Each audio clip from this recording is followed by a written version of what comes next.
Alright, what's going on, guys? Welcome back to the channel. So this is definitely going to be something a little bit different today. It's probably going to be framed as something more of a discussion. So I've been wanting to implement Helix content into the channel for a while now, and I realized I have pretty much every piece of equipment that people every type of piece of equipment that people tend to like to monitor their Helix or modelers in general with. So I kind of wanted to talk about the pros and cons of each. But as I sat here yesterday, I intended to film this video yesterday, but as I sat here downloading firmware and patches and all that for like the Boss Katana and the Yamaha THR10X, I realized that this is a huge topic and it's best broken down into chunks. So for today, we're going to focus on the bedroom guitarist. So assuming that you have a Helix or you already have one of these other pieces of equipment that you can use to monitor your Helix, let's just talk about like what you're able to get out of some of this stuff.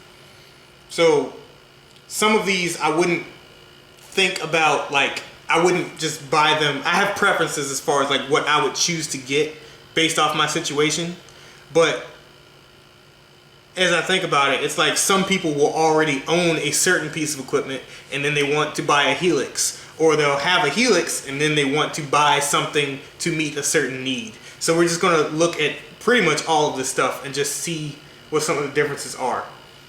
So like I said, with this focusing on the bedroom guitarist today, so this is someone that just wants to use their Helix for their practice tones, maybe generate some crude demos or something, but more than anything, this is for personal use. So with that in mind, I'm not directly miking up cabs here because, for one, not all of these are cabs. For instance, you can't mic up a full range flat response speaker directly the same way that you would mic up like an actual guitar cab, like my Mission cab here. It just doesn't work the same way. So I have my Blue Yeti microphone here functioning as a room mic, and we're going to pick up this stuff in the room and see how that goes. So we're starting with the Boss Katana here. Alright, so I've built 4 patches here. It's basically it's really 2 patches, but it's full 4 patches, but it's 2 amps. So for instance, I have the Rev Generator 100 and the Cartographer amps. But I have them set up as just using the preamp and using the full amp with the power amp here. And we're going to talk about how that kind of manifests itself. So going into the power amp end of the Boss Katana, that's what you all are about to hear right now. This is the Rev Generator Red amp going into the Boss Katana power amp.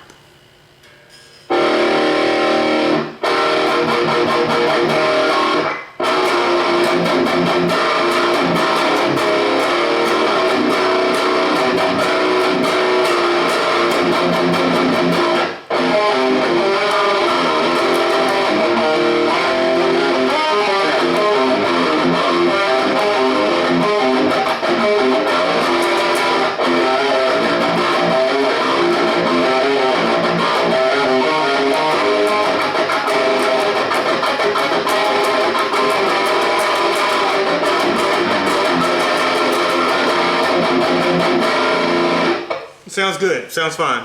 So like I said, this is what I would consider to be the ideal amp setup to use in this case, meaning that I'm using a preamp model here instead of the full amp model, so that you're not stacking 2 power amps in front of each other. By just using the preamp model on the Helix, you're bypassing the power amp of the amp that's being modeled. Because in this case, the Boss Katana, you're going into a power amp, so there's that, and then also it has its own cabinet built in, so we're also not using any speaker emulation here. So the sound you're hearing is just the Boss Katana's speaker and power amp.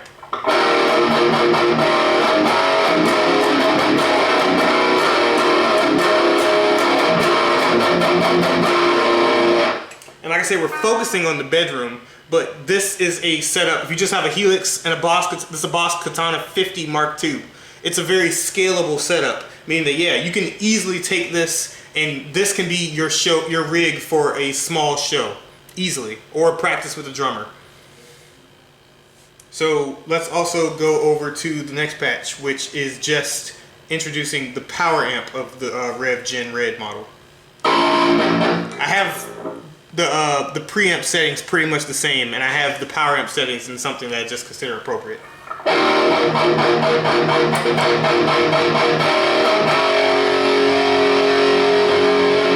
So it's a little weird, and this is why it's important to just set up your patches with your ears and not necessarily with what makes sense on paper. With this amp in particular, I really like what adding the power amp to the signal does. So yeah, I'm technically stacking power amps here, but I'm gonna go back and forth between the preamp and the full amp, and you tell me what y'all think. So starting with the preamp.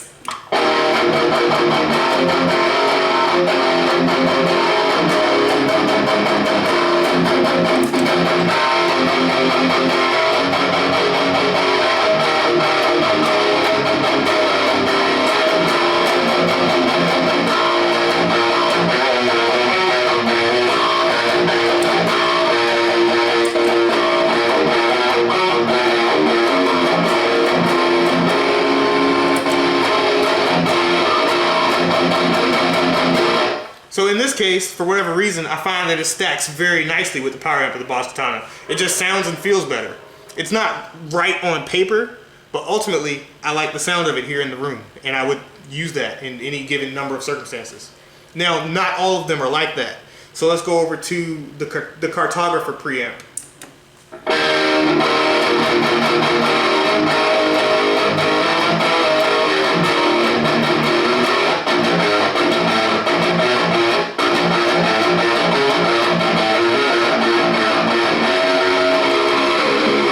And I'm going to go over to the full amp over here.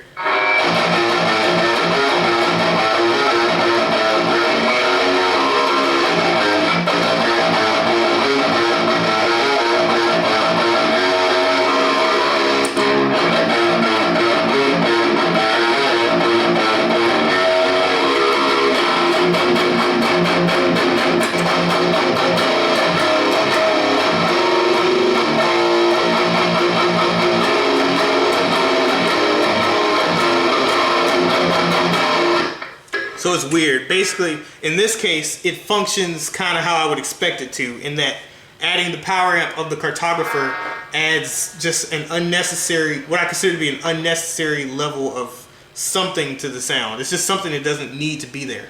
And I feel like not having it, just using the preamp, ends up working out better for this particular amp model.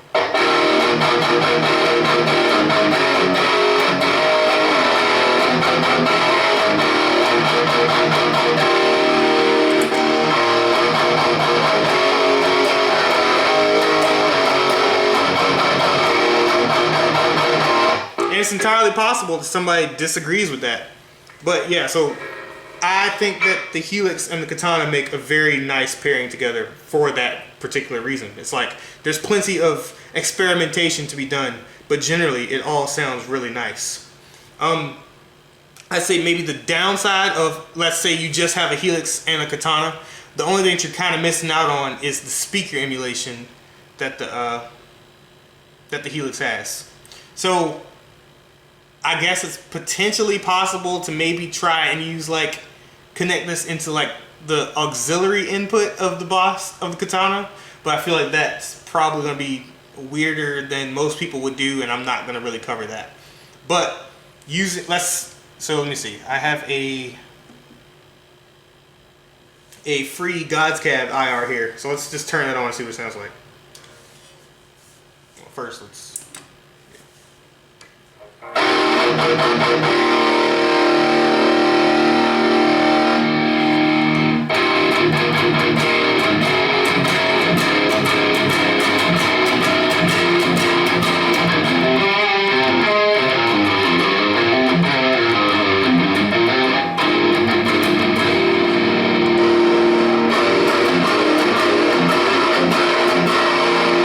So yeah, when you turn it on, you get the sound of stacking cabinets, which tends to make it sound like you just put like a sheet or a cover over the cabinet, and it's not really too pleasant. And that's not how it's meant to be. Like, yeah, like I said, you're stacking cabinets in that case. So like I said, what you're missing out on if you just have a Helix and a Katana to monitor it, you're missing out on all of the cabinet emulations or IR simulations that the that the Helix has. But yeah, so with that in mind, let's move over to the Yamaha. All right, so here we are looking at the Yamaha THR10X. So to summarize how I feel about how the Yamaha pairs with the Helix, essentially I think it's great for just for a bedroom guitar. It's like, this is very specifically a practice situation. Or honestly, you could use it to it's not the best option, but you could use it to monitor your Helix if you're trying to do demos or just do some recording or something. So with the THR10X in its flat mode, it acts pretty much just like you would expect any normal monitors to act, in that if you play without cabinet emulation, you get that nasty sound of a guitar going direct and not through a cabinet. You turn it on and there you go. So like I said, with this, unlike on the Katana, you do have access to the Helix's cab emulation, and you're pretty much required to use it.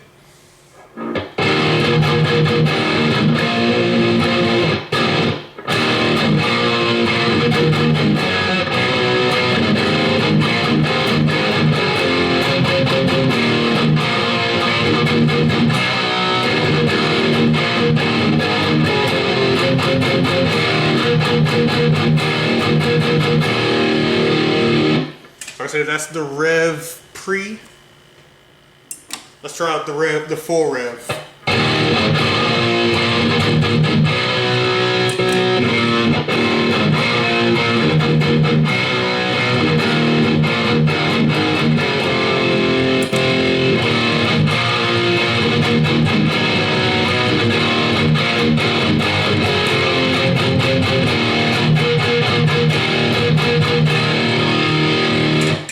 So once again, this is a situation where it's kind of hard to tell exactly what's going on with the Yamaha.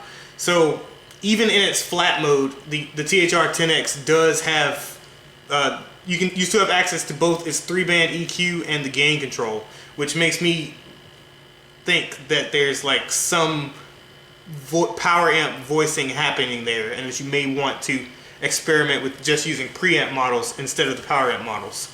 But again, it all just comes down to experimentation. Once again, I do prefer the sound of the revs, of the full rev with this power amp in this case.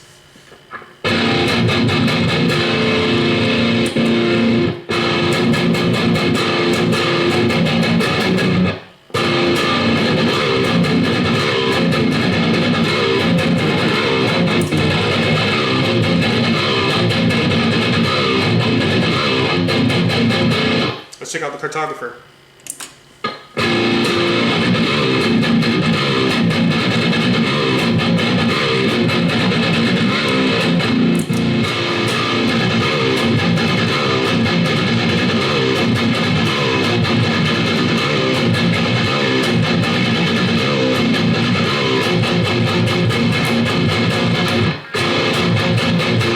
Pretty much the same results. I still prefer the cartographer without its power amp. And that really may just be speaking to my preference on the models themselves, and which is a good thing, because that says that my preferences are consistent across both the Katana and the Yamaha, at least, which tells me that it's presenting me with fairly accurate and unbiased information, which is what you want in terms of monitoring a device like the Helix. So yeah, like I said, this works perfectly fine, and I could see this being some hobbyist's main like recording setup. It could work fine. It's not the most ideal, but it's fine. Now, why do I say it's not the most ideal? So these are like tiny, I think 3-inch speakers or so in the THR10X. Super small speakers within the Yamaha THR10X. and that is not ideal just for monitoring. So you just kind of lose some of the information that you would get from a bigger speaker.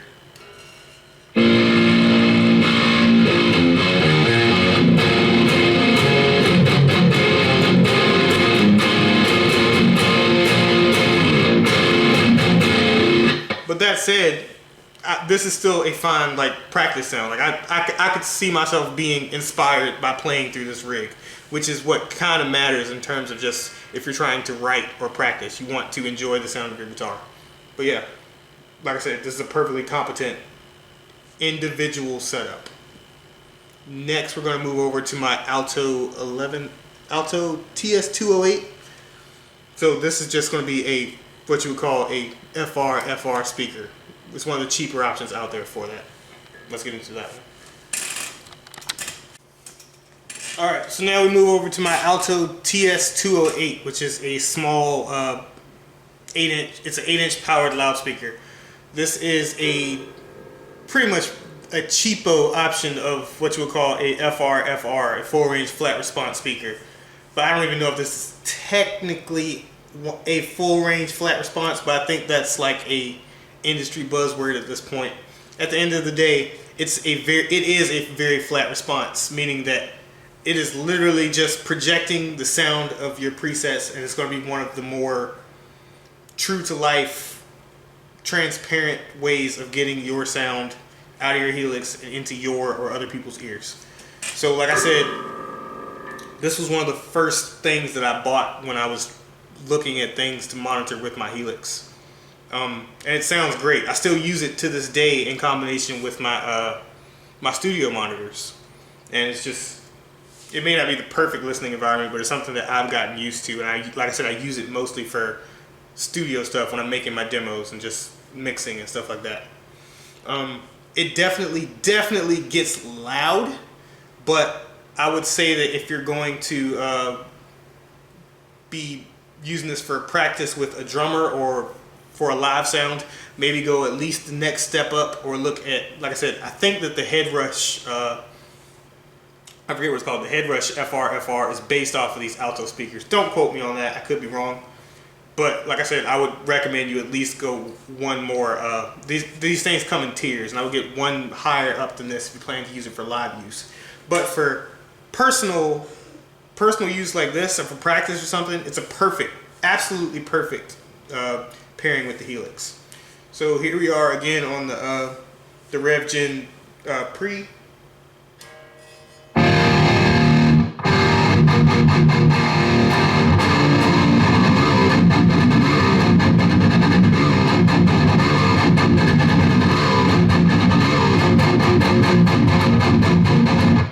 But like I said, in this case, with this being a truly flat response, the on paper right answer would be to use a full amp, including the power amp. So let's switch between these two real quick, see how that sounds.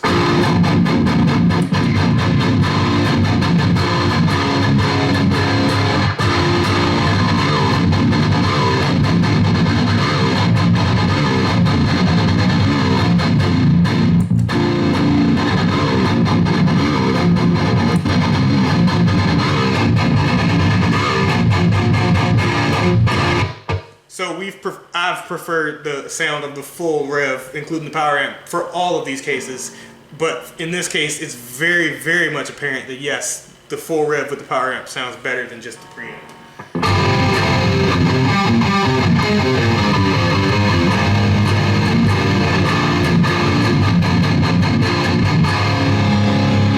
Go over to the cartographer preamp.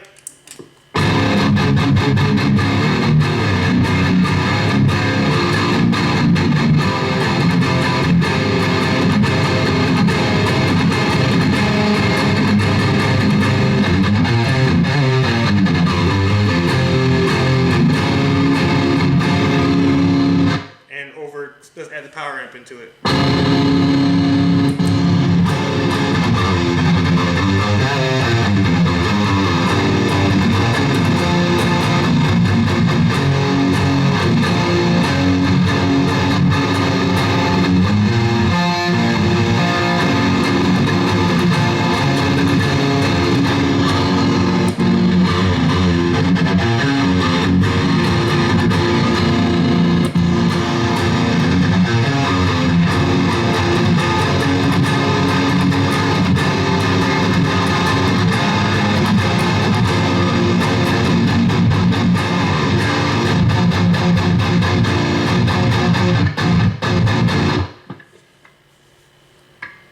Killer.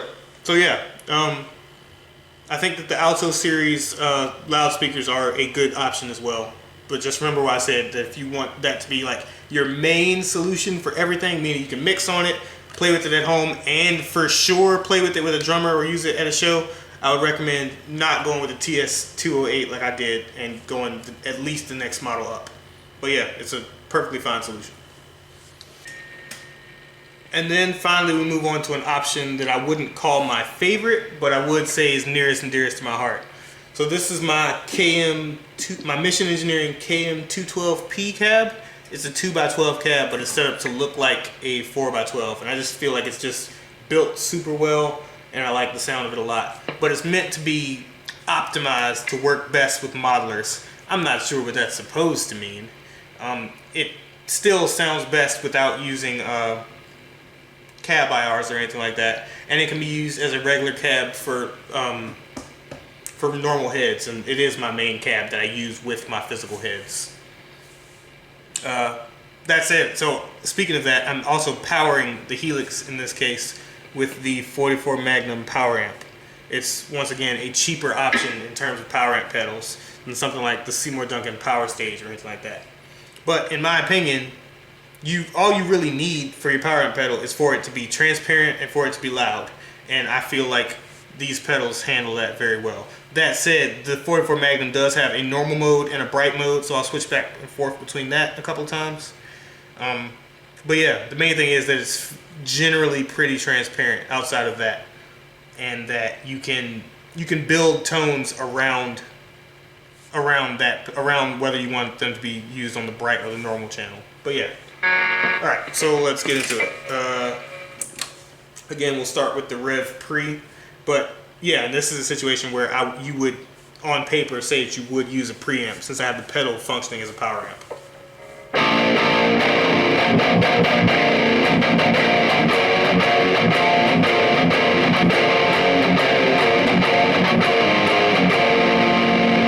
This is the 44 Magnum in normal mode.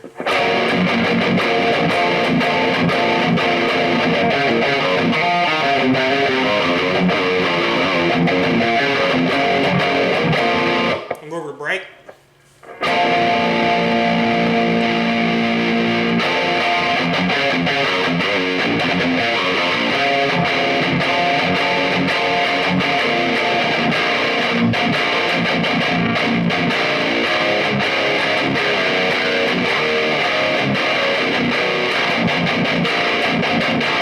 I prefer that in this case. But moving back over to normal, and we're going to jump over to the full rev. So again, in this case, we're stacking power amps because the Rev's power amp is included in the signal here. But I preferred it in every test so far, so let's see how this goes. And again, the 44 Magnum is in normal mode.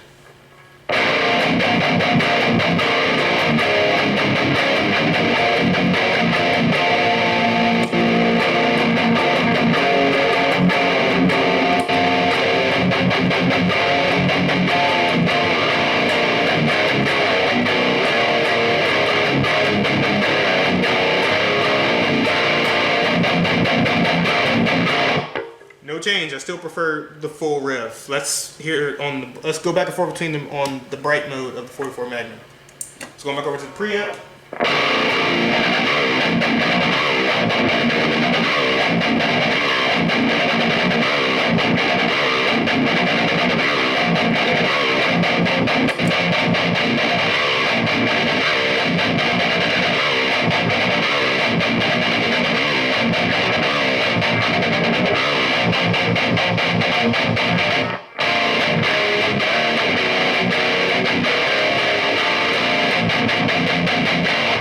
Let's go over to the cartographer pre and put the 44 Magnum back on normal.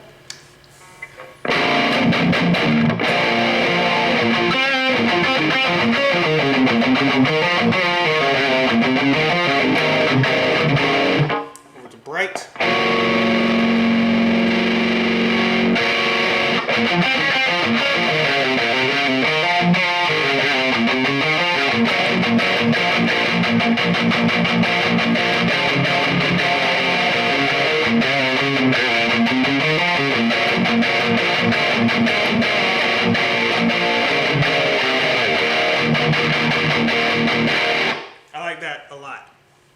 down to normal, and let's mess with the full cartographer.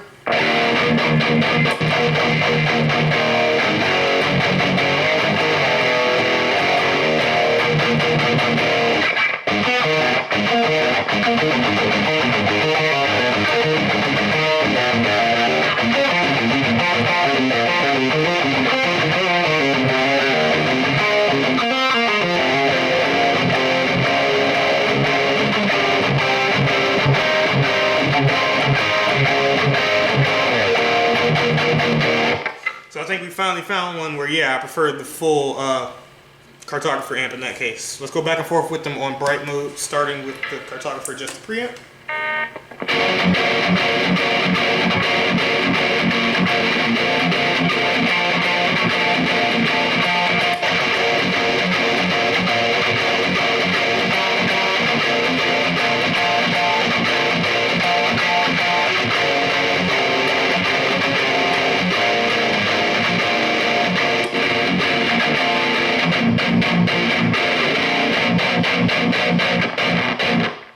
With it on bright, I think I prefer just the pre. I think that the power amp of the cartographer is adding a bit of brightness. But yeah, there we go. And there we go. Like I said, this video is definitely something different for me. I'm not exactly sure how it's going to turn out. I hope it turns out well. And if it doesn't, please, I ask you to leave me some constructive feedback down in the comment section, or if there's anything that you want me to dive a little bit deeper into. So I think that the next thing I'm going to cover is the Boss Katana itself. Yeah. Anyway, so yeah, to sum up my thoughts on this, I think that the Yamaha THR10X is great for someone who's not trying to use it to play with anybody, but it's a passable recording solution in that because of its flat mode, you pretty much have the full access to everything that the Helix can do, and it monitors it fairly well. But because of the small speakers, it's not the best monitoring that you can get. The Boss Katana with the power amp in, with that case, well, if you buy the Boss Katana Mark II, you're getting a great amp for one thing, but it can also be great for practice using the Helix, and it has its own mild coloring to the tone with this power amp, and specifically its speaker. So because of that, you can't use the Helix's speaker simulation capabilities, but it still sounds great, and you could definitely use it to keep up with a drummer or perform with it or practice with the band with it. The Alto TS208 FR speaker, it's great. If you're just going to use it personally, like by yourself, just for practice and or monitoring when you're recording or mixing and stuff, it works great. It's nice. But like I said, in my experience, it sounded pretty thin when I tried to use it with a drummer at our rehearsals. So just be aware of that and maybe consider getting the next step up. But I do like the Alto speakers. And finally, the Mission KM212 cab. That it's my main cab for all my heads and everything. But if I were to perform with the Helix, it's also what I would use. I like the sound of this cab. It's very well built, and I'm not sure how much I buy into the whole optimized for modelers thing that it's going for. But I think it's a sick looking and feeling and sounding cab nonetheless. But yeah, it is a full cab. It's a guitar cab. I mean, it's not really designed. On their website, they say that you should experiment with using speaker IRs and everything through it. But in my experience, it sounds just like any other cab that you would run a speaker IR through it. It just typically sounds like you're stacking cabs, and that's typically not something that you want to do. But yeah, I hope you guys enjoyed this video. Take care.